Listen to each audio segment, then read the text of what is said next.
Walt, it happened. Tesla removed the safety attendant in Austin.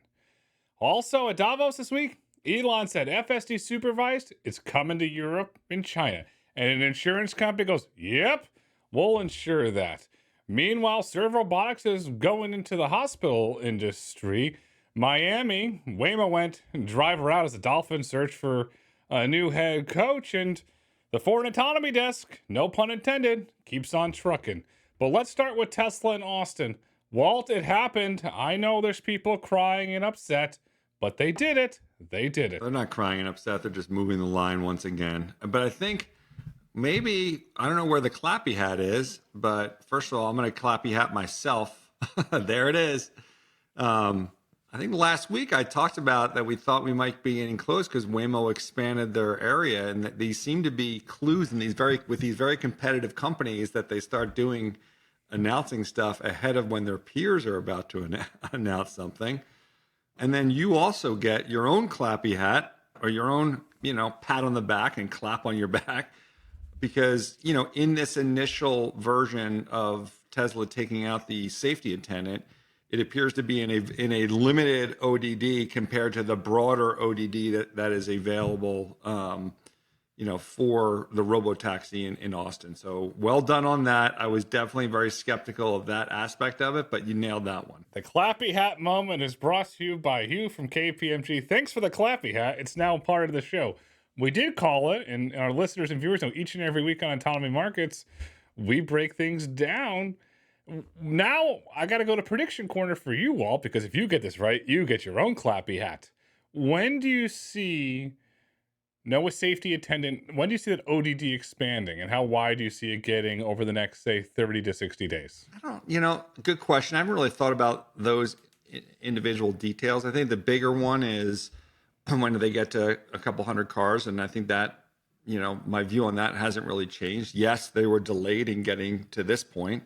And frankly, what happened this week, just to put a finer point for our listeners that might not have looked at the fine print on this, is, there is a quote unquote chase car, a car that appears to be following the cars that have the safety attendant out. It's not the full fleet. What I think is what I've seen estimated like 30 cars that are in the market. It's a sub segment of that fleet. But look, we're going to get a lot of evidence because I'm sure, all these YouTubers are going to be booking their trips quickly to get to Austin, or the ones that are already there. So we're bound to see a lot of incremental videos to see them hit those smaller milestones that I think that you've identified. And let's not forget when they had the safety attendant in there, when they first started, there was chase cars as well. So there is a pattern. If we look back at historical data, the chase cars lasted for roughly 2 weeks. So perhaps 2 weeks is this major unlock, and it's open to the public. You don't have to be a Tesla influencer or a YouTuber to get into the vehicle safety. It's open to the public now. What is the point of that you believe of this? I guess we'll call it the chase car, the car that's following the actual autonomous car. This is pure assumption. I believe if there is an incident or the vehicle becomes quote unquote immobile, where it's not able to make a decision, an individual in that chase vehicle can get out of the vehicle, go into the Robotaxi, and manually take it over. But that's what I believe it is. I'm not sure, but that's what I'm assuming it is. And just kind of a public service announcement for our listeners who last week we teased our upcoming trip to Austin. We're not going to rush down there, especially not this weekend where you could get stuck. Not that Austin's a bad place to get stuck, but with the storm, at least up in the Northeast, that's about to hit. We'll let the YouTubers hit there and give us a lot of good feedback. We'll wait till the market's more seasoned. There's more cars that are out there, and I think that smaller ODD expands. So I'm going to throw your original question to me back at you. When do you anticipate the more limited ODD for this now fully autonomous version of Robotaxi to expand in Austin? 30 days for the first ODD that you and I experienced, something similar to that. 30 days, plus or minus 5 days, 30 days. Then to get to the infamous picture, which we're a children's program here, so I won't detail what that was, 45 to 60 days, and then within 90 days, it's the full current ODD that is there. That's great. And, if our listeners have any feedback on when they expect this to happen, let's see it in the comments. I mean, we do get feedback. I find it interesting though that some of the more vocal feedback that we get, like for example, stuff that I heard as early as a couple of days ago that in fact Tesla would not have the safety attendant out until maybe never, if not next year. And then 2 days later, there's obviously news that it hits. Don't ever get those follow-ups like, oops, I was wrong. Maybe I need to reconsider some of my positions here. And just to be clear, we've looked at this stuff, and in our comments, I don't think we've ever, correct me if I'm wrong, I can go back into the videos, ever said one way or another that yes, either let's say LiDAR is always a hot button topic that gets us good feedback, is required or not required. I'm just trying to keep an open mind and looking for incremental data points. So it's interesting that you have, and by the way, when we've discussed these things, I've gotten kind of, feedback from both sides, like, people that think that I was anti-Tesla and then those that are saying pro-Tesla. I don't quite understand how that can happen, because I think I'm pretty precise in my words in terms of keeping an open mind and recognizing that in the case of Tesla, I've seen this story before with Starlink, and people insisting that they were certain that Starlink would never do X, Y, and Z. And I can list 5 or 6 different things, all of which ultimately happened. So I respect the certainty that people have on both sides, or 3 sides, or maybe 5 sides of this debate. But you might want to consider that when you have a data point that contradicts your view, that you perhaps reconsider and keep an open mind to different approaches, which goes for the Tesla people as well. Like, I wouldn't be, and I think I've said on earlier episodes, I wouldn't be shocked. Like all the people that are dug in on the anti-Tesla, like what if we just woke up one day and like Elon's like, okay, hardware 5 or whatever, we're going to throw in a LiDAR in the windshield. Like if that ever happened, like then what? What's your, where are you digging your heels in then? Keep an open mind in terms of what can happen, because you're going to wake up one day like you just did this week and realize that all of those beliefs that you had about it not being able to happen just happened. Folks are dug in and they're not willing to have an open mind and look at things. It's just, this is the way it is, or this is the way it is. And going to SpaceX and Starlink, I remember, I can't tell you how many inbound calls I get that they were going bankrupt. Oh, this technology doesn't work. It's the same narrative that Tesla got over and over again. And then I think it might have been Ron Barron who said you never bet against Elon. And Mr. Barron's been proven right. But the whole key to this, and what we do, you have to have an open mind. Technology changes. Trends change, and you have to have an open mind to be able to identify and move as the market moves. And that's what we do here. And that starts with, again, if you've had an opinion that was literally proven wrong within days, maybe acknowledge it publicly to yourself and to those that you've expressed that viewpoint to. Now, look, on the flip side of this, like, just to be clear, the fact that they're attendant-out in Austin doesn't mean that Tesla all of a sudden is going to dominate the market, right? They still have to scale up and prove the technology, improve the operational side in order for them to do it. Obviously, the advantage that they have is when the technology gets locked down, they've got tremendous manufacturing capability. There's no denying that. So I don't know. I think it's important to say, again, we love it. I don't want to in any way discourage the debate. And again, like I said, I think it's great to have people have strong opinions, but like, again, could be helpful for everyone to understand the nuance of this industry and how things, and just in technology in general, and how things that can evolve over time. And one of the biggest issues in this industry that has not been solved yet, Tesla hasn't solved it, Waymo hasn't solved it, nobody's solved it, operational efficiency. We have not seen a company develop an operational framework and a plan that is highly, highly scalable. Yes, we've seen fragmented incidences, but we've never seen a coordinated effort from a company to scale operations. And whoever's going to scale operations very much could be the winner, because this very well from history. You can have the world's greatest piece of technology, but if the market's not ready and the operations aren't ready, it fails. There are so many key factors that's going to be along this journey in terms of success that are going to be important that we will continue to try and explore on Autonomy Markets. There's many fail points and there's many success points, and there's certainly an opportunity for the broad universe. We end up talking about Tesla and Waymo because these guys generate a lot of news. First off, they obviously are large companies, well capitalized, and have products that are in the market. But there's a host of other companies that we have covered on Autonomy Markets that I've said countless times still have an opportunity to be successful. It actually, like, a quick segue to this, like, there's someone I follow on Twitter that's involved, I think, in this industry, Alex Roy, friend of the podcast. I actually, he probably doesn't remember this, but I met him. You introduced us, I think, in Florida when I was down there for an autonomy conference years ago. But he actually posted on Twitter a great quote, which was from John Maynard Keyes. When the facts changed, I changed my mind, sir. What do you do?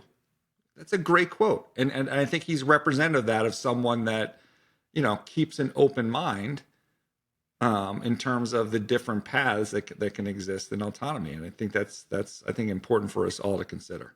And by the way, also important to mention, because what did he do this past week, Grayson? He went coast to coast in a Tesla Model S, 3,081 miles. Drum roll, not one single intervention. Coast to coast, not one intervention in a Tesla Model S. It's been achieved.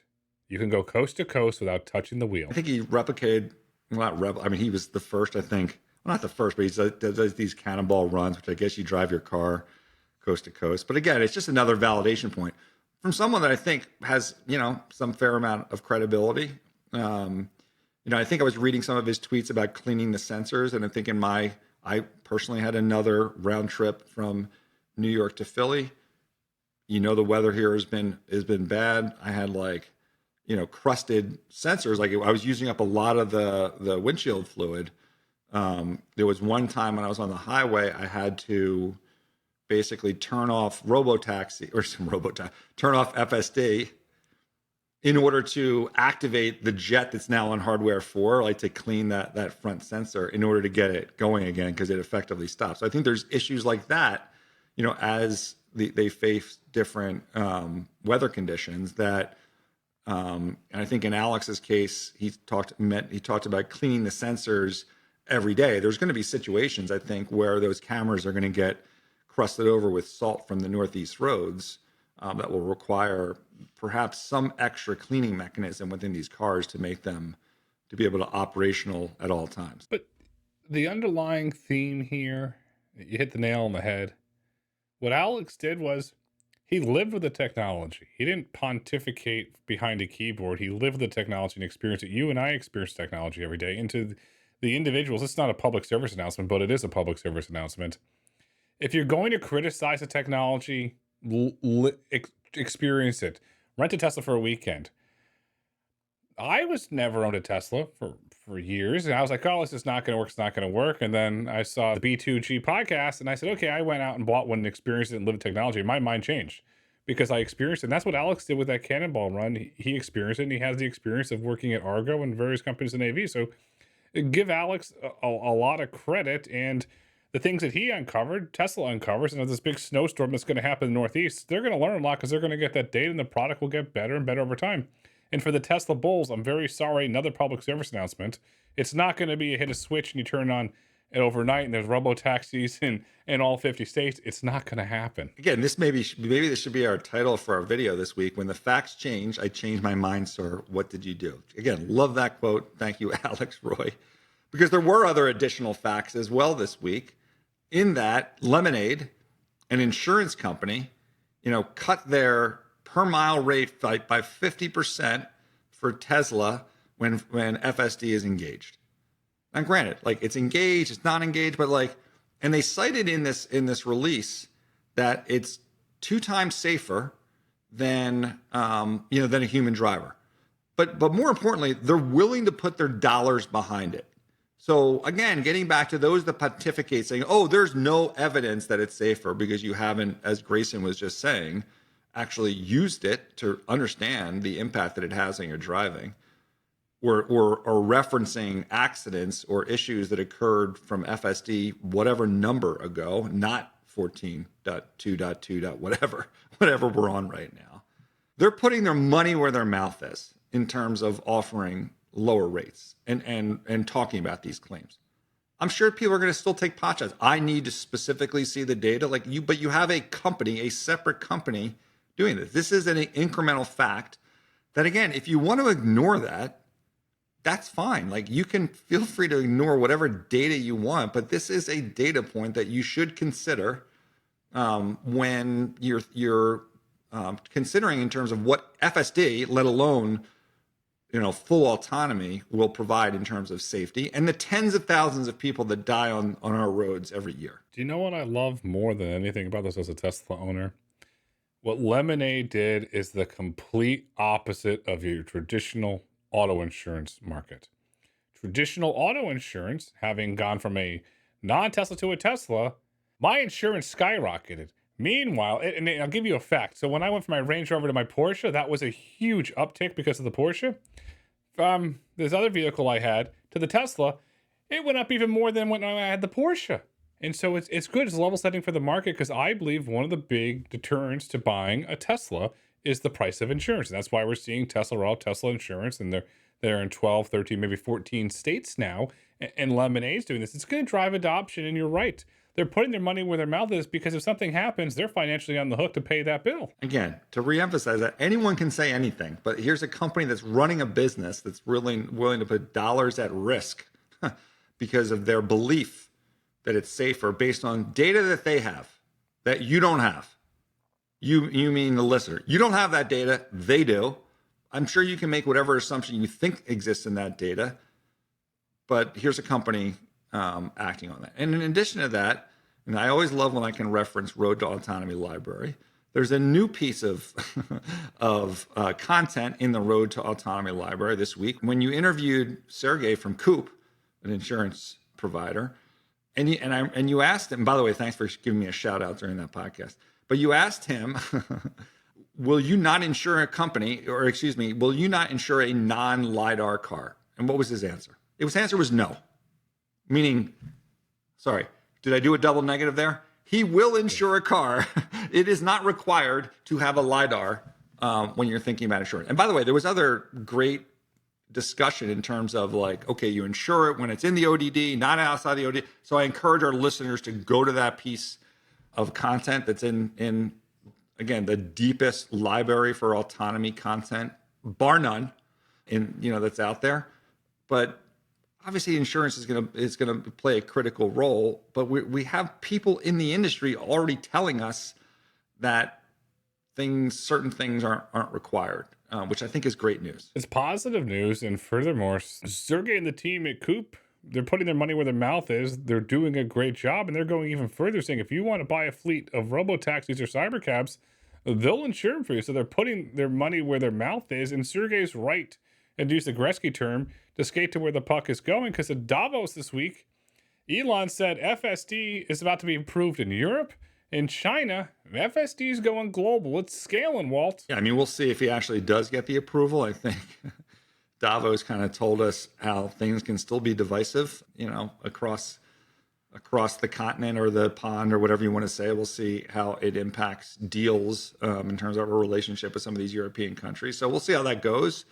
There's also, I think Elon talked about on the same day, increasing the price for FSD.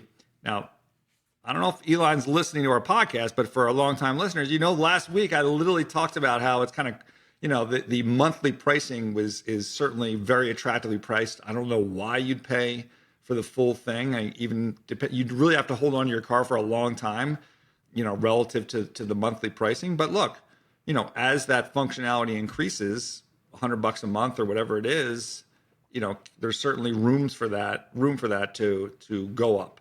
And talking about that, I know we'll probably get some feedback. Oh, Rivian's at $50. Rivian for a product that obviously doesn't exist. We'll see when it does exist and what level of ADAS that exists and what users will be willing to pay for. So definitely an interesting data point in terms of them already looking to increase rates. I certainly, for my FSD, would pay more. We'll see what the market bears. I don't have a wonky hat yet. If a listener viewer wants to send me a wonky hat, whatever how crazy it might be, I'll wear it and call it the wonky hat. So I'm going to put my wonky hat here on that's imaginary. They have the ability to raise the price of FSD as the insurance goes down. As long as that price increase can fit within the discount of insurance, I think they're good to go. Maybe. I mean, you're giving, like, if I'm on the road, this now New York to Philly drive that I'm having to do more often recently, and you, like, let's assume like things happen slowly. I know our Tesla bulls, you're like, no, this is all going to happen at once, but whatever. Let's assume I'm on the Jersey Turnpike. I'm going from exit 15 to 5. It pops up on the screen. Would you like to take a nap?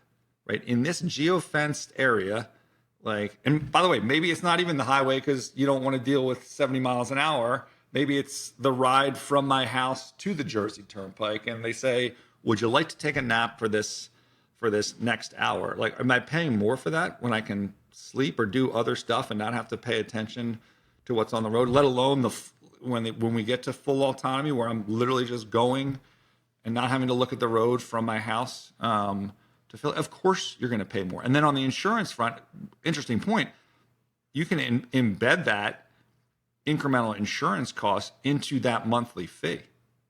And again, like if what we believe will happen actually happens, which is that it's obviously saves lives, then those insurance costs will come down. You just look at what Uber pays to insure their drivers in LA, and you can't tell me if you get this autonomy going in these markets, it is not going to dramatically lower the price. We already know, for fleet owners that employ people relative to what Uber's paying, they're getting a discount. So now you layer on top of that a trained autonomous vehicle. The savings are massive, and frankly, if you're talking about personal ownership as opposed to Robotaxi, but if it's personal ownership, it becomes something that you can embed into that monthly fee. I don't know if this is legal, but I think the ultimate thing is if you combine FSD with your lease payment with your insurance, and you're charging to one monthly fee. That's simple math that individuals can see the big difference. Yeah, and if there's a Robotaxi fleet out there, maybe as part of that monthly fee for that week that you need to go off-roading or do whatever, you can use a Cybertruck or whatever other new physical, product that they have in the market as part of your monthly fee. I don't know.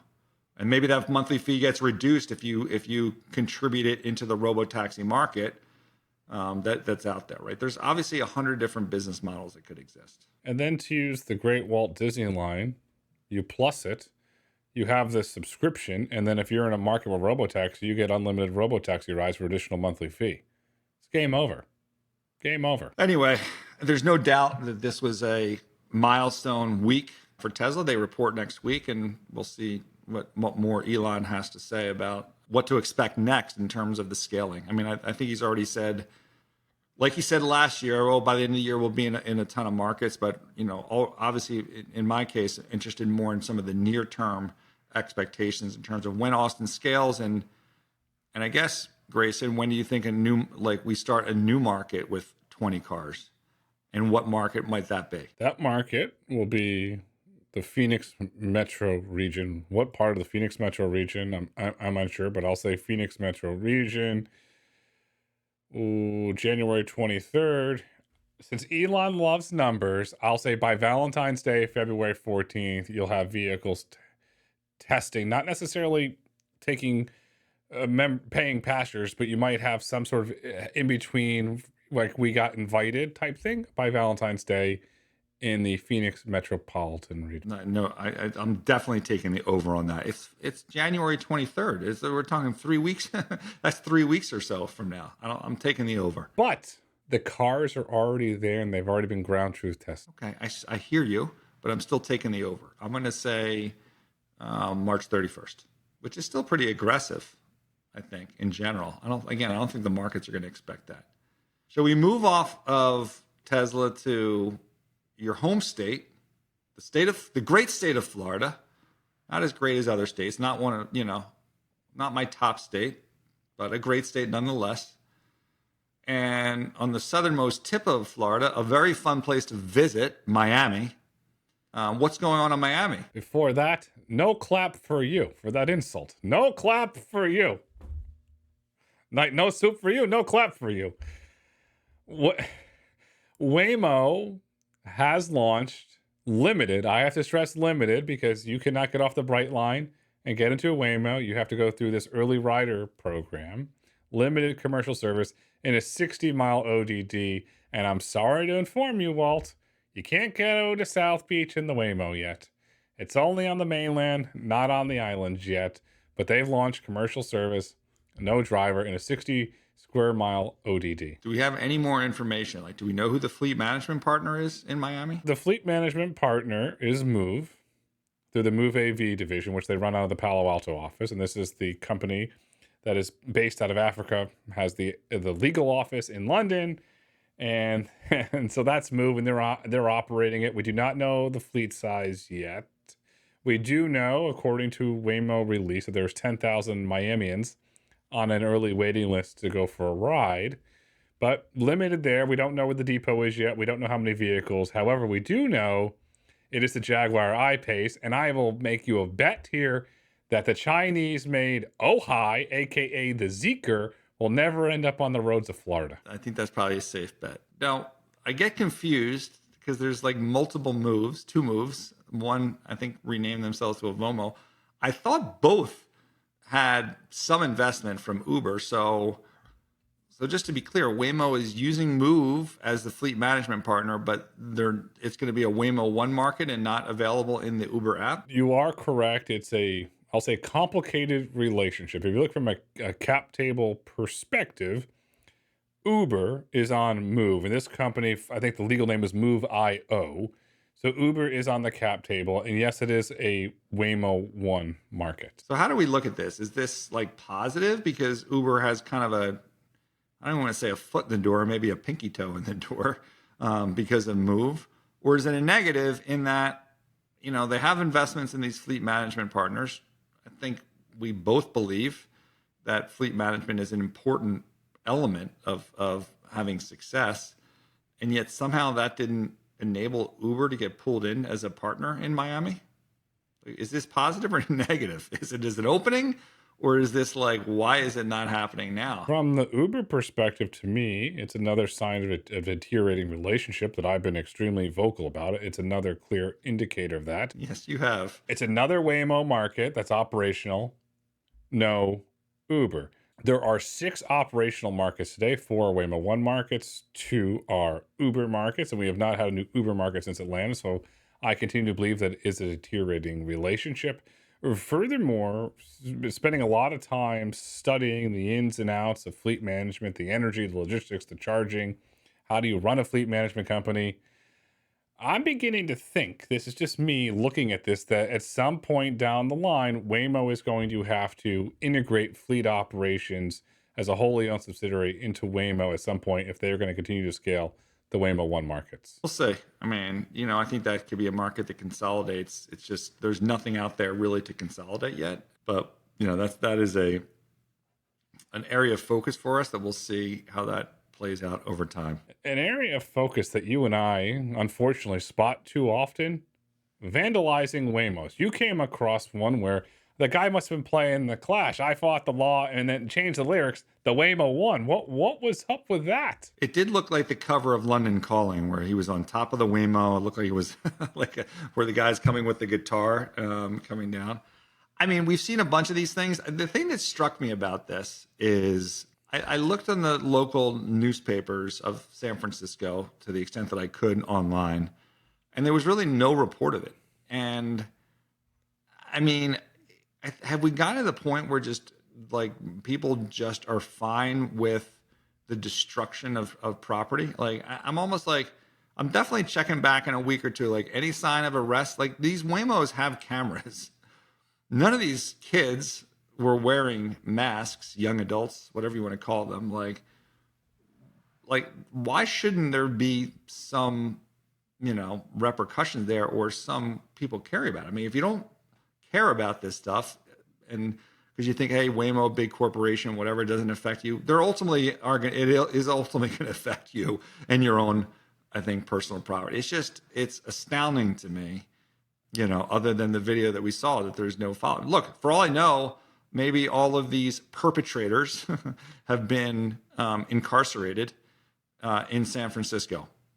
I tend to doubt that, but because it's hard to find information. If you live in San Francisco and you want to defend your state, perhaps, send me the information about whether there was any consequences for people that are damaging property in such a violent way. Love to know. I'm not putting on my political hat, but I'm going to put a political hat on and ask you an assumption question. Do you think, or do you have any assumptions or thoughts? Is Waymo perhaps not sharing this data with law enforcement because they don't want to be seen as big brother and they're trying to avoid that potential backlash there? Because to me, at some point, you got to make an example out of somebody. This nonsense, it is nonsense, is going to continue. And oh, by the way, it is a crime because of the dollar amount of these vehicles that you're impacting. I mean, that's a good point. It's a hassle to deal with this stuff. You don't want to have the bad reputation of being associated, with whatever, the patriarchy or whatever you want to call it. But you are Google. I mean, so you basically are the system, as close as the system can be. But yeah, it's possible. Like I remember on our college campus, there was a Wawa that had like the highest, amount of things stolen from it, but it was also the highest grossing, Wawa in the region. So, maybe you're right. Maybe there's just they don't even bother. It's just a loss that they write off. I think again, maybe this is political. There's greater societal considerations that should occur other than like a business writing off a loss. When you have on a public street, people like, in a mob destroying property, you would think that there'd be greater considerations for that. Because again, I don't know. Maybe we should move on before I digress further. I want to make this point. It's a respect issue. And there's a lot of, it is a respect issue and something has to happen. Now that I said my two piece, let's move on to a place. If the Waymo could fight back, they'd end up in the hospital because the Waymo is a supercar, not a human car. Serve Robotics, Ali, friend of the pod, he went into the healthcare industry. He acquired Diligent Robotics in a transaction valued, according to the SEC filing, at $29 million. What do you make of the move from sidewalk delivery to in-hospital delivery? I mean, I'm just impressed by the ambition of the management at Serve Robotics. I think spent some time with them at CES, their understanding of the market, realizing that what they're going after now is going to expand in the future. It's just their focus with on sidewalk before necessarily you get to on-street delivery. So, and look, there's opportunities that exist when companies perhaps run out of funding. I don't know what the situation was with Diligent. Obviously, this was a bargain at $29 million, given some of the data that's out there in terms of recent rounds. But there's opportunities to pick up good technology. I'm kind of shocked, and not to digress, but that Neuro hasn't been able to find a home for its robots. Yeah, I get that maybe, it's not sidewalk, it's on the street, so it's a different longer term scheme, but I think they probably do have pretty good tech there. So I'm a little surprised nothing has happened there, but in the case of Serve, I think it's a good move. And I think they're definitely one of those companies that we need to keep a very close eye on, because that's going to be an element of the autonomous market that I think has on the eats side of it, or the food delivery side of it, has tremendous opportunity. And you want to know a really cool, interesting fun fact about Serve? Serve and Waymo have the same contract manufacturing partner. The Serve Robotics vehicles are manufactured by Magna, and Magna outfits the Jaguar JLR. So Magna is a company that we have to continue to watch because they're playing a very, very large role in this as well. I was just thinking, the great segment on Serve, before we go to the foreign autonomy desk, when we're talking about the vandalism in terms of what the cars can do, I was thinking what Elon talked about in terms of Optimus and the progress they're making with Optimus 3. Can you imagine a Tesla Robotaxi in San Francisco getting vandalized, and then all of a sudden like a garage door opens and like an army of Optimus robots start to march out to save their Robotaxi friend that's in the process of getting attacked. I will terminate you. I mean, the other difference, by the way, with the Robotaxis is, which we talked about on a past episode in Austin, is they kind of blend in, right? I mean, I remember, I don't even know if we talked about this on the podcast, but I remember like hearing someone who went to Austin and they're like, oh, I saw Waymos everywhere and I didn't see any Robotaxis. And I'm like, well, there's a reason for that, because they look like every other Tesla, other than perhaps like a detail, an understated decal that exists. So that's probably why you didn't see the Robotaxis. And you're insisting that there's like one or two cars in the market when there's obviously many more. You know, the Waymos stick out a bit more. So maybe that'll help them. But an Optimus army, what do you think, Grayson? Is that the solution for some of these cities? Anything's possible. And as we're seeing from the Department of War, they're massively increasing the spending in AI and robotics. So robots are going to war. It's whether it's going to be urban warfare or combat and theater. We don't know yet, but they're coming. Optimus 3, stay tuned. All right, what do we have on the foreign autonomy desk? Before we get to that really quick, I like Calcanis' tweet about what he saw. So I'm really curious because something big is brewing there. I'm glad you picked that up. Yeah. Well, I have a hat for that. It's the Cousteau hat, but that's over in storage right now. I love my hats. I'll have to have a hat rack here before we start the show. And I need an old school reporter's hat for this segment with a little card in it. That'd be cool. For the foreign autonomy desk. You know, we Jason said he wanted to do the podcast with us, so maybe in our upcoming trip to Austin, we can try and schedule to do a live podcast with him in Austin. Let's get that on the calendar. Let's get that on the calendar. Jason, I'm going to push you for details on Optimus. So fair warning on it. You're going to have the details behind the tweet. So let's push him for that. Now let's go back to the foreign autonomy desk. This week, we're heading to China. Waymo's partner Geely, yes, the Chinese partner that makes the Zeekr Chinese Robotaxi, Geely, is getting ready to deploy 100,000 bespoke Robotaxis on the mainland in China. And I got a word salad here for you, Walt. And I fact-checked this word salad here, so I'm going to have to read this for you word to word. The vehicles are not going to be gas. I'm sorry for those folks. They're not going to be electric. Are you ready for this? They're going to be powered by menthol hydrogen electric vehicle technology. No, that's not Newports for those who smoke. It's some technology. And this is coming out. It's not menthol, it's methanol. Methanol, my friend, not menthol. But that would be great if we could get all the menthol cigarette smokers to just puff into their gas tank. It's like Back to the Future when he takes some banana peels and throws it in the back and then he takes off. Hey, man, never doubt the Chinese. They're going to make it happen, I guess. I'll make this even cooler. You can take all the cigarette smoke from those cool menthols. Oh, those are strong. So that's coming by 2030. Now let's go stay in that part of the region in Asia. We're going to go over to South Korea.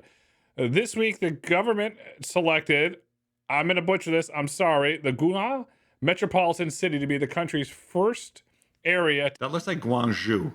That looks like Guangzhou. Thank you for correcting me. I'm not very good at this spelling. You know, I'm illiterate sometimes. I have to do that with Rich Greenfield often on the Late Shed podcast. He's not a great pronunciator, so it's my play. I might have gotten it wrong as well, but it looks like Guangzhou to me. Walt, the world's greatest corrector. So you got Jason, the world's greatest moderator. We got Walt, the greatest word corrector. They're setting up that region. See, I'll use a simple word for simple people.